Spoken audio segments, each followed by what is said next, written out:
Donc, j'ai à traiter une exhortation sur car Dieu a tant aimé le monde qu'il a donné son Fils unique. Et la Bible continue pour dire que afin que quiconque croit en lui ne périsse point, mais qu'il ait la vie éternelle. Et à l'issue, nous aurons un temps de prière sur des thèmes, des orientations surtout, qui vont nous amener à prier pour deux types de sujets. Prier pour que les chrétiens manifestent l'amour de Dieu déversé en chaque croyant. Et puis prier pour que les nations entendent l'appel de Dieu. Les nations sachent que Jésus-Christ est sauveur et il est Seigneur. Amen. Amen. Revenant au thème de l'exhortation, il faut dire que Jean 3,16 est comme un passage que tout chrétien doit connaître, doit savoir. Nous récitons et nous le récitons tout le temps. Mais aujourd'hui, je suis amené à nous conduire à comprendre certains aspects de cette récitation que nous faisons couramment dans nos assemblées. Il y en a qui le connaissent par cœur, mais ils le connaissent par cœur, mais ne le pratiquent pas par cœur. Ils ne le traduisent pas aussi en actes. Ils ne vivent pas de ça.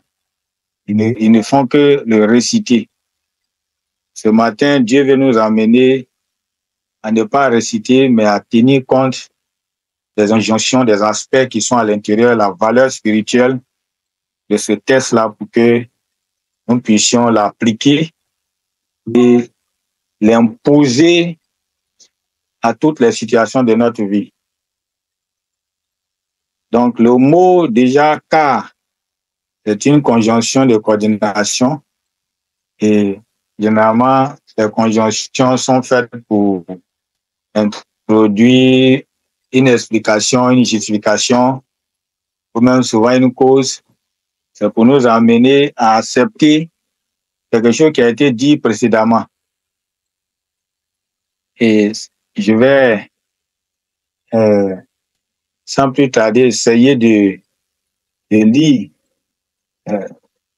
le verset 15, donc Jean 3, verset 15 à 16, qui dit « Afin que quiconque croit en lui ait la vie éternelle. » Et on continue pour dire « Car Dieu a tant aimé le monde, il a donné son Fils unique, afin que quiconque croit en lui ne périsse point, mais qu'il ait la vie éternelle. » Amen. Donc, le cas qui est mis, cas qui introduit cette conjonction, c'est une conjonction qui introduit l'explication qui vient étayer, soutenir ce qui a été dit dans le verset 15. Donc, ici, cas introduit la raison pour laquelle Dieu agit et pour laquelle Dieu a donné son Fils unique, Jésus-Christ de Nazareth. Pourquoi il a donné Jésus? Aujourd'hui, nous ne pouvons pas parler de notre salut, nous ne pouvons pas parler de l'Église, nous ne pouvons pas parler de servir Dieu sans parler de Jésus. Donc, car Dieu a tant aimé le monde, c'est vraiment nous dire que ce que Dieu a fait, ce n'est pas pour Sanetia, ce n'est pas pour le pasteur Adrien, ce n'est pas pour Pascal, ce n'est pas pour nous qui sommes sur cette plateforme. C'est pour le monde entier. C'est pour le monde. C'est pour tous ceux qu'il a créés à son image et à sa ressemblance. Tout à l'heure, le missionnaire Yao nous a largement instruit sur cette question. Donc, en réalité, c'est pour nous une clé que nous devons actionner tous les jours, même si nous ne prions pas, nous ne disons rien, que nous croyons seulement en cela, que Dieu a tant aimé le monde. Pour nous dire que le monde appartient à Dieu de façon exclusive. Le monde appartient à Dieu totalement. Le monde est à Dieu. C'est vrai que nous pouvons voir des situations sur la terre qui peuvent nous alarmer, des nouvelles, l'injustice, des situations terribles, mais peu importe ce que Satan et ses démons vont faire, peu importe ce que les sorciers feront, mais le monde appartient à Dieu. Le monde appartient à Dieu. Il dit l'amour que Dieu a manifesté, c'est sans distinction de race, de culture ou même de péché. Peu importe ce que les hommes font autour de nous, mais cet amour-là, Dieu l'a manifesté pour le monde entier. Hein, le monde, qu'il soit le monde physique, le monde spirituel, le monde marin, le monde astral, tout ce que nous pouvons mettre dans le monde, c'est pour ça que Dieu... Mais nous devons savoir que, en réalité, il y a des choses qui ont précédé la décision que Dieu a prise. Cette décision-là, nous aurons le temps d'en parler, mais il y a déjà Apocalypse 12, verset 12, on ne pourra pas lire donner tout le contexte, mais il nous dit, c'est pourquoi réjouissez-vous cieux et vous qui habitez dans les cieux, malheur à la terre et à la mer, car le diable est descendu vers vous animé d'une grande colère, sachant qu'il a peu de temps. Amen. Donc le monde dans lequel nous sommes, nous devons le comprendre de façon physique et spirituelle pour mieux apprécier la grandeur de l'acte qu'a commis Dieu en faveur des hommes. Mais le monde, c'est le cas dans lequel, donc, le monde, c'est, comme il est dit dans Genèse 1, verset 1, c'est Dieu qui a créé les cieux et la terre. Et puis, le psaume 24, verset 1 nous dit encore que Dieu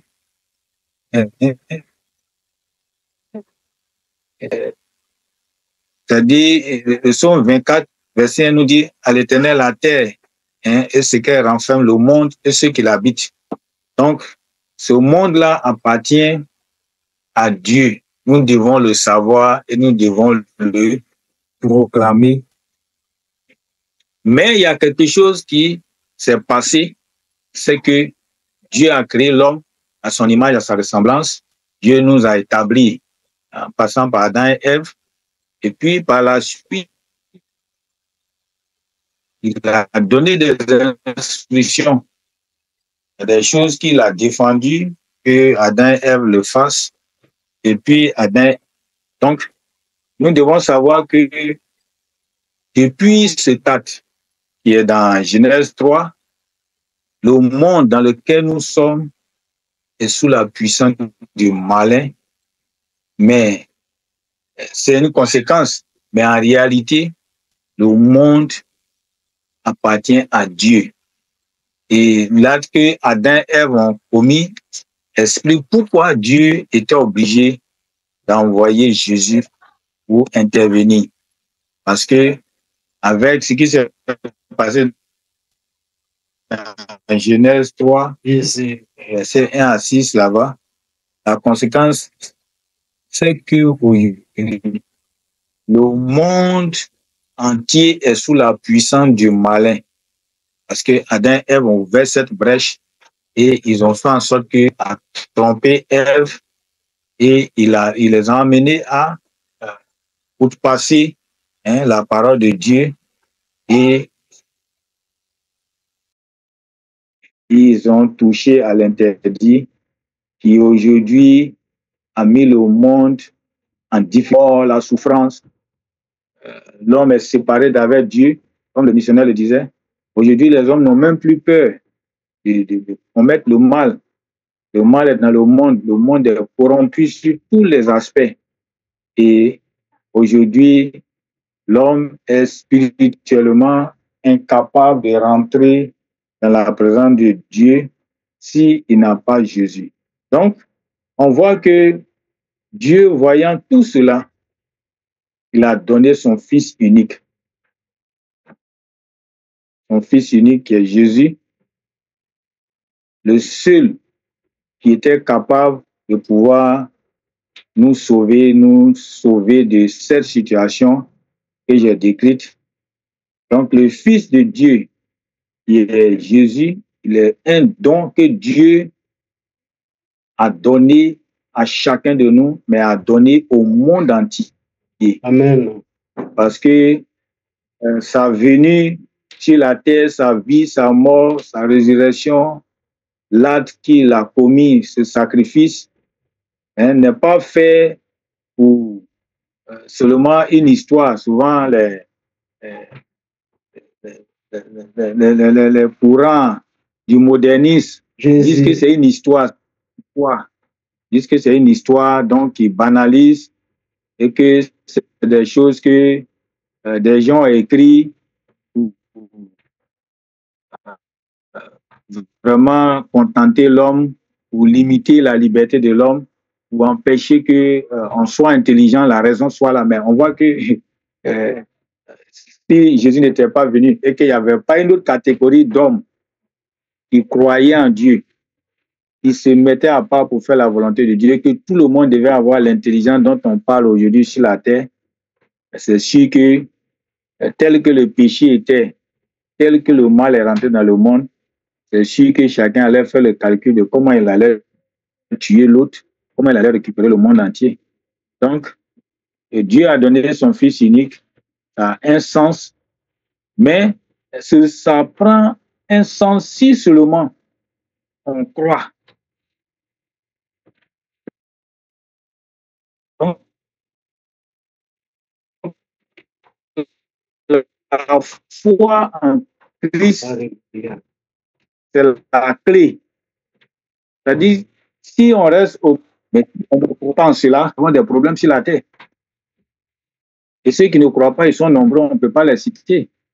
Mais ils sont nombreux qui ne croient pas que on doit croire en ce que Dieu a fait et on doit croire en cet amour qu'il a manifesté, qui était inconditionnel, qui est ouvert au monde entier. Alléluia. Amen. Conclu. Donc, l'œuvre du salut, c'est ouvert à tout le monde entier. Ça veut dire que nous qui sommes là, nous n'avons rien fait encore. Hein? Nous n'avons rien fait. On doit présenter Jésus à nos villages, Jésus à nos familles, Jésus à nos quartiers, Jésus partout. C'est parce que si nous ne croyons pas, c'est ça. C'est ça, Romains 10, verset 9 dit déjà, si tu crois dans ton cœur et confères de ta bouche que Jésus est Seigneur, tu seras sauvé. Et la foi dont il est question, la foi là vient de la parole de Dieu, de ce qu'on a entendu. Donc, c'est cette foi-là qui peut faire changer quelque chose. C'est-à-dire que nous récitons, mais si nous restons dans la récitation de ce texte-là, de ce passage-là, qui est la clé du salut de l'humanité, sans croire, il n'y a pas de résultat. Si vous me comprenez, si nous croyons seulement, et si nous récitons, nous connaissons par cœur, mais sans croire, sans actionner cela, sans nous dire que c'est ce qui est, ce qui doit être, et que c'est pour ça que nous devons nous battre, faire en sorte que cette vérité-là puisse entrer dans le monde, puisse entrer dans les cœurs endurcis, puisse entrer dans les systèmes de Satan et ses démons, puisse déverrouiller les clés des portes des prisons, puisse briser tout l'empire de mensonges que Satan a bâti pour que l'homme soit séparé du monde, pour que les hommes puissent perdre de vue que Dieu a déjà tout payé, que Dieu a déjà tout donné. Donc, il nous dit, ne périssent point, et qu'ils aient la vie éternelle. Ça veut dire, si on croit et qu'on en fait quelque chose de vivant, de réel, de palpable, non seulement nous, on ne va pas périr, mais on aura la vie éternelle. Donc, on ne sera pas perdu, mais on aura une relation éternelle avec Dieu. Ça ne dit pas qu'on n'a pas connaître une fin sur la terre, mais nous avons encore de l'espérance même au-delà de notre vie terrestre. Parce que le Seigneur n'est pas venu seulement pour mourir, et puis il est mort, il est ressuscité, et puis il a dit qu'il va nous préparer une place là-bas. Mais on sera heureux de partir avec tout le monde, toute notre famille, tous nos villages, tous ceux que nous connaissons. Donc, on nous dit que c'est une grande déclaration d'amour que Dieu a faite, mais au-delà, c'est un acte d'amour que Dieu a fait. Et le Seigneur est aujourd'hui à la porte de chacun. Et son désir, c'est que nous ne soyons pas seulement à croire ou à réciter, comme il le dit, mais à mettre ça en pratique dans notre pensée et dans nos actes. Si nous croyons que c'est vrai, ça veut dire que Christ est venu, il est mort. Si nous croyons qu'il est mort et qu'il est ressuscité, nous avons la clé, nous avons le pouvoir, nous avons la capacité de pouvoir parler, de même nous asseoir que proclamer ça seulement. Proclamer. Nous verrons que ce qui est dit est une réalité. Donc, il y a les effets réels de ce que Dieu a fait envers le monde. Et je vais un peu m'attarder sur ces effets-là. Ils vont nous conduire à notre temps de prière. Il faut dire que les implications de la mort de Jésus à la croix sont profondes. Et ça a beaucoup d'aspects que nous devons ce jour noter, parce que ça va nous aider, que ce soit sur le plan spirituel, au plan même relation avec les gens qui nous... Papa, c'est un peu ajuster ton micro, papa. Hein? C'est un peu ajuster le micro. Il y a quelque chose là. Le premier, c'est le péché. La croix a pris.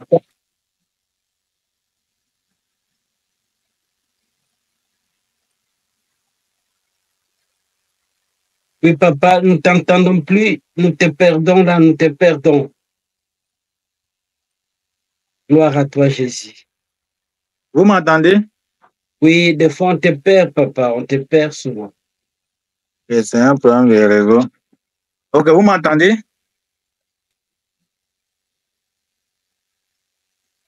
Vous m'entendez? Papa, maintenant nous t'entendons. C'est-à-dire que ne sois pas loin du micro. Je crois qu'il y a le problème de réseau qui se pose. D'accord, donc vous m'entendez? Oui, très bien, papa, maintenant. Voilà, donc je disais, je parlais des implications. Oui. C'est-à-dire, il y a le péché qui est pardonné, nos péchés qui sont pardonnés. Quand nous voyons dans Ésaïe 53, verset 10, il a été blessé pour nos péchés, le châtiment qui nous donne la paix est tombé sur lui. Donc, il a porté nos péchés et c'est très important. Grâce à la croix, nous sommes tous pardonnés. Et Dieu nous permet de rentrer dans sa présence comme nous permet de rentrer dans sa présence.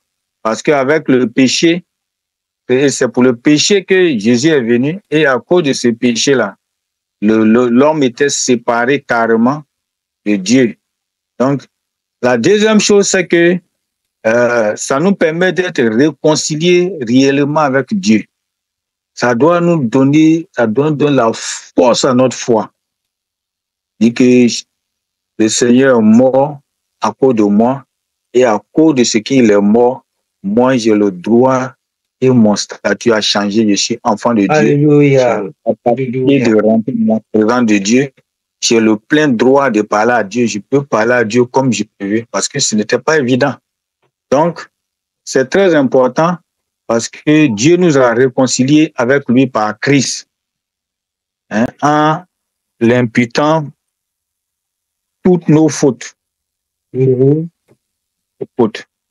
Donc, comme 2 Corinthiens 5, versets 18 à 19 le dit, si nous lisons, allons voir que Dieu nous a réconciliés avec lui par Christ. Donc, le Seigneur a pris toutes nos fautes, nos péchés.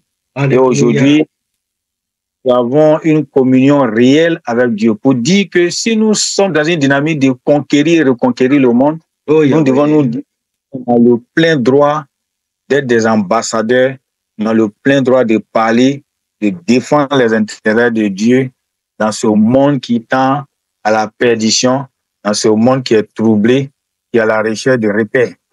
C'est très important. Et l'autre élément, c'est que la mort, le sacrifice de Jésus, hein, nous donne de dominer sur Satan. De dominer sur Satan. C'est-à-dire, il ne peut pas nous influencer comme il peut influencer les autres.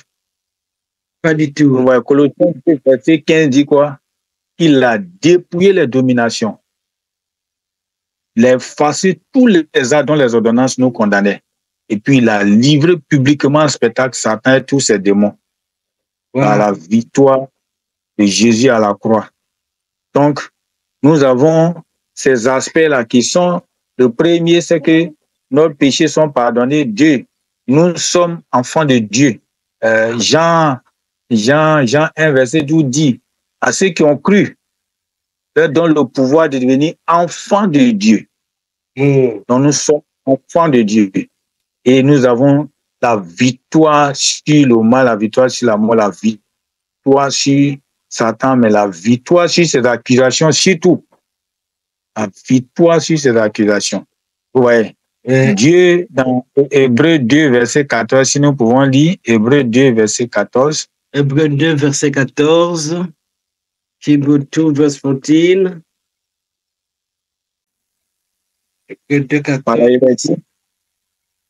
Il dit ainsi donc, puisque les enfants participent au sang et à la chair, il a également participé lui-même, afin que par la mort, il anéantisse celui qui a la puissance de la mort, c'est-à-dire le diable. Alléluia. Donc, c'est vrai, parfois, nous avons peur d'affirmer ou de proclamer certaines réalités à Satan. Même si les péchés là sont générationnels, ça s'est passé avant nous. Mais le fait que Dieu ait donné Jésus là, si nous croyons en cela, nous sommes capables d'arrêter, de freiner, capables de détruire, de démolir tous les empires de mensonges, d'accusations que le diable a fait porter à nos parents et qui subsistent. Donc nous avons une grande responsabilité. Amen. Nous avons une grande responsabilité. Donc nous avons cette victoire. L'autre élément, c'est que le Seigneur nous montre, Dieu nous montre que il est vraiment un Dieu d'amour. Parce que ce type de sacrifice, on a vu quand Abraham Dieu lui a demandé de sacrifier Isaac. C'était pas facile. C'était pas facile. Parce que il lui a promis un enfant. Et cet enfant-là, il devient grand. Dieu lui dit non, il faut aller, tu vas me sacrifier cet enfant. Aujourd'hui, là, qui peut faire ça sur la terre? Les gens qui sacrifient leurs enfants aujourd'hui, ils ne sacrifient pas pour Dieu. Ils ne sacrifient pas pour Dieu. Ils sacrifient pour le diable. Ils sacrifient pour l'argent. Ils sacrifient pour des choses pérennes. D'abord, ils sacrifient pour des choses qu'ils vont laisser pour partir. Or, Dieu, il a sacrifié Jésus. Jésus est revenu à lui glorifié. Et Jésus nous ramène à lui. Est-ce que vous voyez la portée de l'acte? Amen. C'est-à-dire Jésus est retourné au Père. Mais Jésus encore nous ramène au Père. Mais quand les autres ils tuent, ils sacrifient un enfant. Demandez-leur. Pour acheter une voiture, porter costume, pour boire, pour chercher femme, se promener. C'est tout. La gloire, la puissance, c'est tout. Mais Dieu qui a tout ça en main, il est encore allé prendre son fils à lui pour donner pour nous. Quel amour. Donc, l'amour et le pardon, et vraiment, nous devons comprendre que il n'y a pas plus grand amour que de donner sa vie pour ses amis. Donc, Jésus nous a considérés comme ses amis. Comme ses amis. Comme Jean 15, etc. Jésus nous a considérés comme ses amis. Et il est venu donner sa vie pour nous. Il nous a considérés comme des gens qui ont de la valeur. Parce qu'on ne peut pas donner sa vie pour des choses qui n'ont pas de valeur. Tout à l'heure, le missionnaire disait, Dieu nous a créé à son image, à sa ressemblance.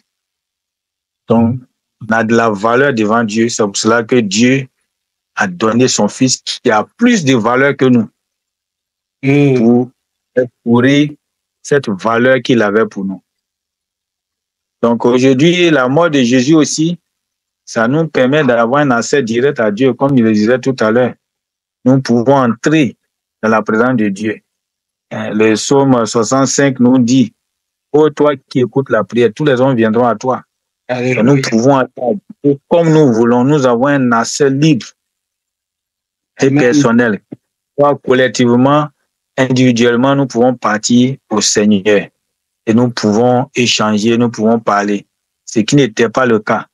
Donc, ce que Jésus a fait pour nous, c'est vraiment un acte au-delà de ce que nous pouvons penser. C'est pas seulement venir à la croix, mourir, mais c'est pour nous donner un sens à notre vie. Donc, le dernier élément que je peux dire, la mort et la résurrection de Christ, le fait que Dieu ait donné son Fils, c'est pour nous permettre d'avoir un nouveau statut. Un nouveau statut.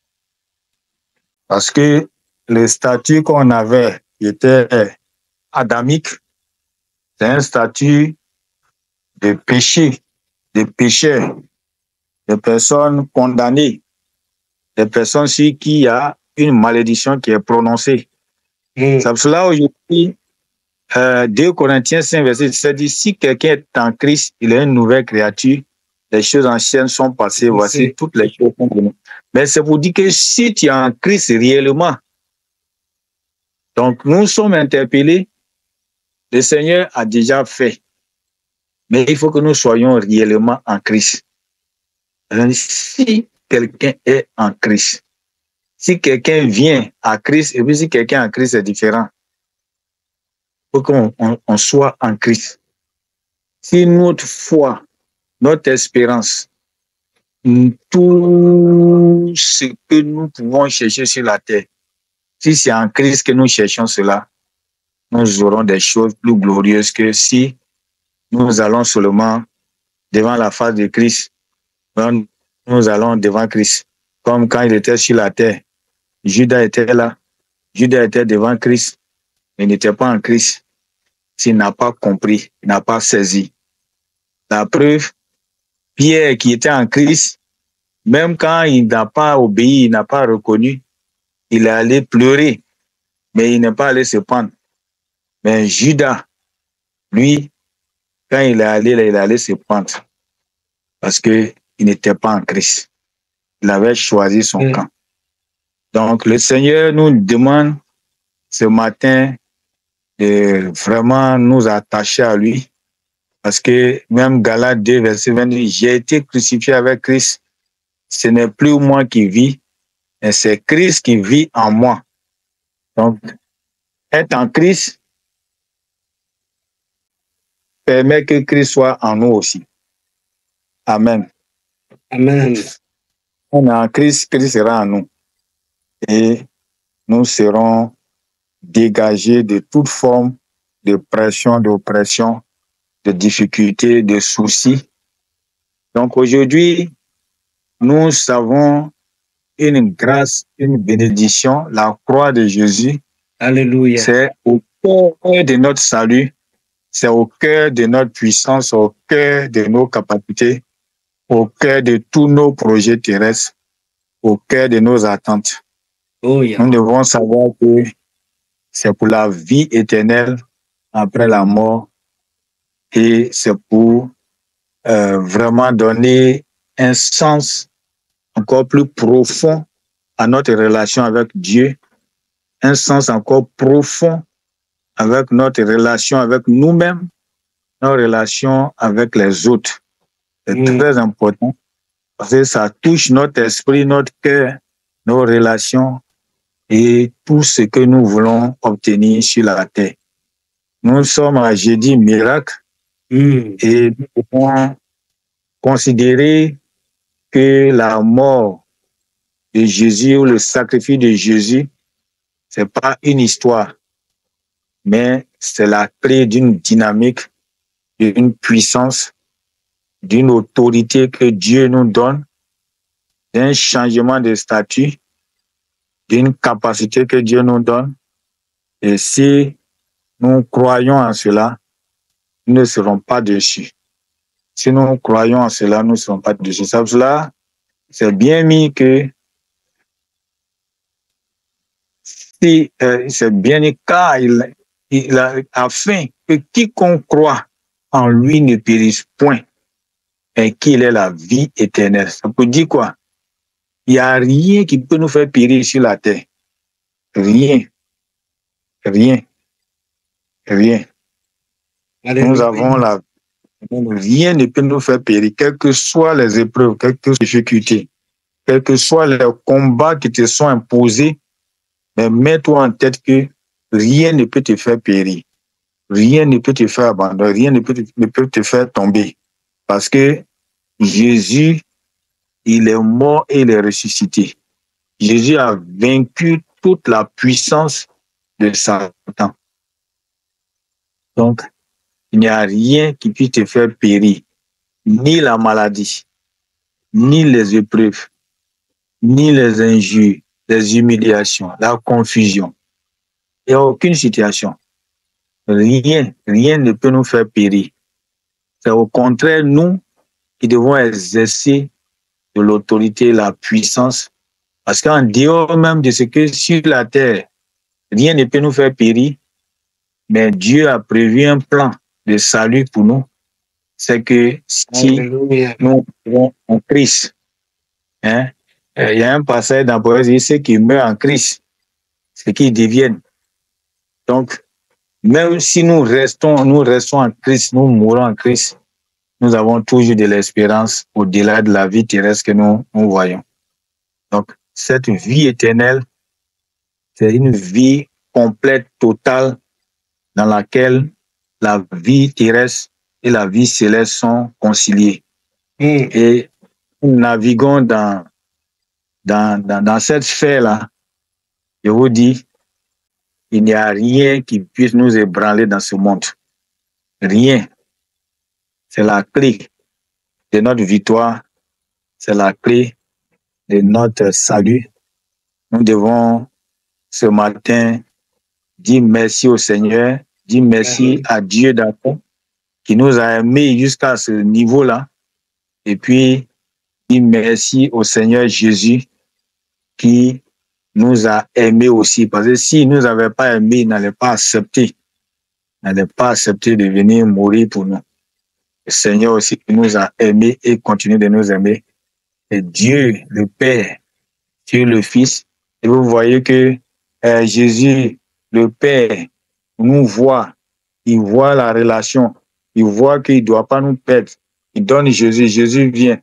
Jésus s'en va. Jésus aussi nous promet le Saint-Esprit pour que nous soyons conduits dans la connaissance du plan de salut, dans la compréhension de la volonté de Dieu, de ce qu'il est, ce qu'il attend de nous, ce qu'il veut qu'on fasse, ainsi de suite. Donc nous allons ensemble élever la voix, dire merci à Dieu pour ce qu'il a fait pour nous, dire merci au Seigneur Jésus qui également s'est donné pour nous. Qui nous sommes, quand nous regardons, qui nous sommes. Qui nous sommes, je vous dis, souvent nous qui sommes chrétiens, on se minimise. Hier, j'ai dirigé un temps de prière avec intercession pour Côte d'Ivoire et puis je disais que si nous qui sommes chrétiens, on savait qui on était là, c'est sûr qu'il y a des choses qui n'allaient pas nous arriver. C'est vrai, c'est vrai, c'est vrai. Le vrai problème, c'est que quand nous sommes devant les épreuves, on oublie qui nous sommes. Si nous affirmons notre autorité, notre identité, nous, on n'est pas tirés de n'importe quoi.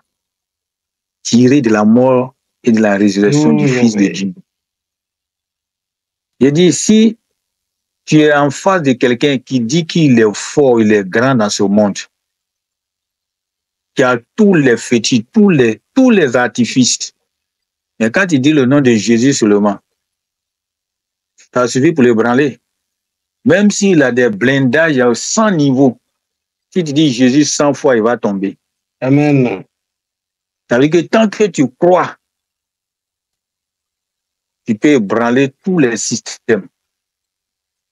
C'est-à-dire, tu vas dire au nom de Jésus, il y a un premier élément qui va tomber sur lui. Tu vas dire au nom de Jésus, il y a un deuxième élément qui va tomber. S'il en a jusqu'à 200, il ne faut pas te taire, il faut continuer de dire au nom de Jésus. Parce que c'est au nom de Jésus-là qui donne un sens à notre vie. C'est au nom de Jésus qui nous donne la force. Quand nous prions là, nous terminons par au nom de Jésus. Donc, si nous croyons que cette déclaration d'amour et une invitation au salut est vraiment pour nous, nous devons dire merci au Seigneur, dire merci à Dieu pour cet amour qui a été manifesté pour nous. Parce que sans Christ, je me demande bien, nous autres qui sommes là actuellement, si on n'avait pas Christ, qu'est-ce qu'on serait? Qu'est-ce qu'on serait? On a vu des gens ici, on a vu des gens qui étaient chefs de quoi, franc-maçonnerie, de la loge de Côte d'Ivoire, tout ça. On dit qu'on leur a donné poison, ils sont morts. Poison seulement, ils sont morts. Mais nous là, le Seigneur dit tout brevet mortel, que rien nous fait. Toi, Seigneur. Oh ouais, nous là, on nous a tout empoisonné, mais ça ne peut pas nous tuer. Ça ne nous tue pas. Ça nous secoue, mais on ne meurt pas. Mais eux là, tous les blindages qu'ils ont, on leur donne petit poison seulement, ils meurent. Mais pourtant, on peut empoisonner un chrétien, on va dire au nom de Jésus, il va vomir ce poison-là. Ou bien? Amen. Donc, disons merci à Dieu et disons merci au Seigneur Jésus pour ce qu'ils ont fait pour nous et ce qu'ils ont permis que nous soyons à travers la conjonction de leur amour, de cette grande décision. Prions.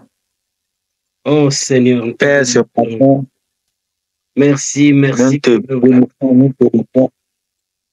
C'est pour moi que je suis. Nous te magnifions. Merci Seigneur pour les choses là. Dieu est créateur des cieux et de la terre. Alléluia, Seigneur. Cet amour que tu as manifesté à mon égard. Alléluia. Seigneur, parfois, je n'ai pas conscience que tu m'as aimé. Je n'ai pas conscience que tu m'as aimé. Je n'ai pas conscience que je compte à tes yeux. Je n'ai pas conscience que tu m'as sélectionné pour être fils. Pour être fils. Si seulement je crois, comme tu le dis dans ta parole que tu as dit, tu dis, elle te fait chair en Christ. Pour ceux qui ont reçu, ceux qui ont cru, Seigneur, je crois à ce que réellement Christ est mort pour moi, il est ressuscité et bénéficier les effets de cet acte dans ma vie. entièrement. Je te bénis, je te loue, Merci pour je l'œuvre. te lève et je te rends toute la gloire. Pour l'œuvre, Merci Seigneur. pour ton Père. Aujourd'hui, tu m'as permis, Seigneur, de connaître le passage brillant, de connaître Jésus, Seigneur. cette plateforme, Seigneur. Privilège que j'ai Qu'est-ce qui est à la base de notre amour, de notre merci pour le privilège et ce que tu as fait à la croix. pour la grâce, qui a permis que, Seigneur, aujourd'hui, j'ai des frères, des sœurs à travers le monde entier. Seigneur, au grand Dieu, ta mot, Seigneur, béni soit. Nous avons, Seigneur, le salut, c'est Seigneur intégral. Dieu, créateur des cieux de la terre. Les ténèbres n'ont pas de Jésus. Merci. Les maladies n'ont pas de pouvoir. Tu as changé ma vie. Tu as changé ma destinée sur la terre. Oui, disons à Dieu qu'il a changé notre destinée sur la terre. On était certainement préparés pour devenir, pour aller des danseurs de masse, pour aller des lutteurs, pour aller des divins, pour aller des matrones, des accoucheurs traditionnels, pour aller faire des activités, pour continuer d'honorer Satan, de glorifier Satan. Aujourd'hui, quand nous voyons pourquoi est-ce que l'Afrique, pourquoi nous sommes dans la misère. Hier, je lisais un document et le disait, on regarde, je prends la RDC qui est un exemple, il dit 92% de la population est chrétienne. Mais pourquoi est-ce que on souffre toujours? Parce que nous ne croyons pas que Jésus est la clé. On confesse comme ça, on ne croit pas, on n'applique pas, on n'exerce pas. Si on exerçait avec autorité puissante, donc vraiment disons merci à Dieu parce que c'est pas un acte fortuit, c'est pour qu'on fasse quelque chose, on soit quelque chose. Donc parlons, disons-lui encore merci pour ce qu'il a accompli à la croix, qui nous a sortis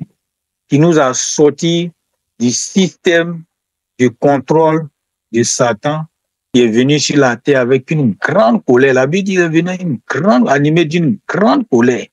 Et nous voyons effectivement que ceux qui sont avec lui sont cruels, ils sont méchants, ils sont cruels. Nous voyons des gens, une seule personne veut prendre l'argent de 1000 personnes, de 10 000 personnes. Lui, c'est la tout l'argent. Et il continue de prendre. Il ne laisse même pas tomber 5 francs. Toutes les occasions, il prend, il est assis dessus, il prend.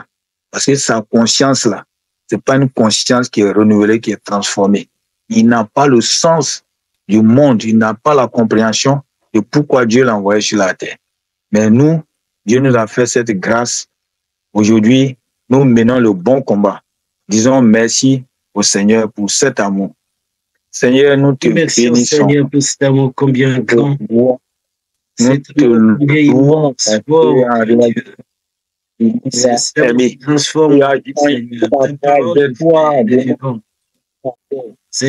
devons être parmi les méchants, les sorciers. Mais aujourd'hui, nous sommes au grand Dieu. Oh Yahweh. Merci parce que pas des esclaves. Seigneur, tu as nous Seigneur, comme des esclaves. Seigneur, nous refusons de subir au grand Dieu les volontés du diable. Subir au grand Dieu oh Dieu, nous sommes des princes, nous sommes des princes. Tu as donné un statut particulier au grand Dieu. Oh Yahweh, des princes, nous avons le pouvoir de Jésus en nous. Loué Jésus à sa place dans nos vies. Au nom de Dieu, glorifions Seigneur. Amen. La victoire. Amen. Nous allons prier pour que les chrétiens manifestent l'amour de Dieu déversé en chaque croyant. Ouais, dans 1 Corinthiens 6, verset 20, il est dit, car vous avez été rachetés à un grand prix. Glorifiez donc Dieu dans votre corps et dans votre esprit qui appartient à Dieu. Amen. Amen. De ce que Christ est mort pour nous, En réalité, notre corps, notre esprit, tout appartient à Dieu. Jésus. Mais nous avons tendance à laisser notre corps et notre esprit divaguer, se promener, chercher des solutions terrestres. Et dans 1 Corinthiens 7, verset 22, il dit, vous avez été rachetés un grand prix, ne devenez pas esclaves des hommes. Seigneur. Nous allons que Dieu fasse que nous ne soyons pas esclaves des hommes, mais que nous soyons exercer et manifester la puissance et l'autorité de l'acte que Dieu a accompli à la croix pour nous, et que nous puissions vivre cela en réalité. On dit quoi? En vérité, en esprit. Que nous puissions vivre cela. Et cela change notre mentalité, change notre façon de prier, change notre manière de nous considérer, change notre estime, change notre rapport avec les gens, change notre rapport avec les méchants de nos familles, ainsi de suite. Prions. Seigneur, merci, merci. Prions. Seigneur, grand Dieu, en réalité, c'est que je suis racheté. L'amour que tu as déversé dans ma vie, Seigneur, grand Dieu, ta puissance m'a racheté un grand prix. Et que je veux, au roi de gloire, l'enfant de Dieu, Seigneur, glorifie dans mon corps, te glorifie dans mon esprit, Seigneur, dans tous les domaines de ma vie, dans mon corps, de mon esprit, dans mon âme, mon grand Dieu. Que toi, tu t'es glorifié, que toi, tu règnes, Yahweh, dans tous les aspects de mon ressuscité soit une réalité que je manifeste, que je peux ma vie ne soit pas une vie pitoyable. Ah oui, Seigneur, grand Dieu, la gloire. Mais Christ est grand. Il est grand, je le sais. Et que ma vie est grande, Seigneur. Que ma vie ne soit pas une médiocrité, mais une vie qui donne espérance, une vie qui bouge, une vie on a envie, Seigneur, bouleverse le monde des ténèbres. Tu agis, ma vie pour honneur à toi. Il ne soit point d'un homme, Seigneur, merci, merci, toi, celui qui domine, qui règne, merci, au nom de merci, Seigneur. Ta gloire, ça va se voir dans ma vie. Amen. Amen. Amen. Nous allons prier pour le second sujet. Prier pour que les nations entendent l'appel de Dieu, pour que les nations sachent que Jésus est sauveur et Seigneur. Vous savez, on a dit que ce que Dieu a fait, c'est universel, c'est pour le salut de tout le monde. C'est vrai. C'est pas pour nous, mais c'est depuis nos villages, nos campements, les hameaux, le monde entier, c'est pour ça. Mais il y a des attitudes qui font que la voix de Dieu n'est pas entendue. Il y a des forces qui s'opposent à la volonté de Dieu. C'est cela dans l'Apocalypse, verset 20, il a dit, voici, je me tiens à la porte et je frappe. Si quelqu'un entend ma voix, ouvre la porte, j'entrerai chez lui et je souperai avec lui et lui avec moi. Mais il y a beaucoup de choses qui se tiennent à la porte de la vie des gens, à la porte de nos villages, à la porte de nos familles, à la porte de tout ce qui revient à Dieu dans nos familles et dans nos nations. Donc, nous allons prier ce matin. Dieu disait encore dans Ésaïe 49, verset 24 à 25, est-ce que le butin du puissant peut lui être enlevé? Et la capture du juste, est-ce que ça peut échapper? Oui, mais nous, on doit croire. Si nous croyons, c'est possible. Tu vas prier que en ce jour du jeudi miracle, il te tient à la porte de mai et avec le statut que Christ t'a donné. Tu vas prier contre tout ce qui s'oppose à l'évangélisation, au salut des fils et des filles de Dieu dans ta famille, dans ton pays, dans le monde. Parce que rien. Il a dit encore à Jésus dans Luc 1, verset 21 à 22, il dit, si lorsqu'un homme fort et bien armé garde sa maison, c'est qu'il possède en sûreté. Qui est plus fort que lui survient le don, il lui enlève toutes les armes dans lesquelles il se confiait et distribue ses dépouilles. Donc, aujourd'hui, Dieu parlait au prophète, mais Jésus aussi le dit ici que aucun homme fort ne peut être plus fort que lui. Tu vas prier que les portes qui sont fermées, qui empêchent les fils et les filles de Dieu Alléluia. de recevoir Jésus, de recevoir l'effet de l'acte qu'il a accompli à la croix, le fait qu'il soit mort, qu'il soit ressuscité. Pour nous, que ces portes-là s'écroulent, que ces hommes forts s'écroulent, que ces empires s'écroulent, que ces couvents de sorcellerie s'écroulent, que ces couvents de divins, de rose-croix, de francs-maçons s'écroulent. Prions ainsi, c'est notre dernier sujet. Ô Père, Seigneur, nous prions ce matin, que les nations entendent la paix de Dieu, entendent l'écho de la voix que le nom de Jésus soit entendu. que le front pardonne. Seigneur, grand Que maintenant, Père, tous ceux qui se tiennent à la porte, Dieu, salut des âmes, je prie pour que Seigneur, au nom de Jésus, que ta voix tombe dans la voix de mon Père, tombe dans la voix de ma mère, et que ceux qui doivent être sauvés, parce que Dieu t'a choisi de ne pas t'accepter, d'avoir pensé le diable, mais ceux qui sont à toi, eux-mêmes tu es les ténèbres viennent à toi. C'est pour cela je prie à toi, que tous les bourreaux, tous les ah oui, Seigneur, qui empêchent oh Dieu, d'entendre ta voix, les hommes d'entendre ta voix. Dans mon village, Seigneur, dans ma famille, dans notre nation, la Côte d'Ivoire, dans le pays du monde, dans le monde, que ces bourreaux tombent, que leur prise, leur foi rapide, soit rapide. Puis tu les donnes ce matin. Il y a des portes qui tombent, et que les oreilles soient débouchées, et que des esprits, que ceux qui font ténèbres voient la lumière de Dieu les éclairer. Voir la lumière de Dieu les éclairer. Voir la lumière de Dieu. Que la lumière de Dieu rentre et que des voix entendent, des personnes entendent. Seigneur, merci parce que tu le fais. Pour la gloire de ton nom. Au nom de Dieu, Seigneur, que sache Merci, Seigneur. Gloire à toi, Seigneur, avec autorité, avec assurance. Entendre ta voix, l'écho de ta voix tombe maintenant. L'écho de ta voix, Seigneur. Le fondement des nations, le fondement des nations. Seigneur, comment il faut convertir avec la prédication de Jonas, avec la prédication de Jonas. L'ennemi se convertit. L'ennemi se convertit. On voit des nations arrachées à Satan, des pays arrachés à Satan, des familles arrachées à Satan, des arrachées à Satan. Seigneur Jésus, merci pour béni sois-tu.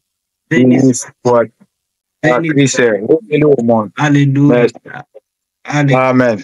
Amen. Amen. Amen. Amen.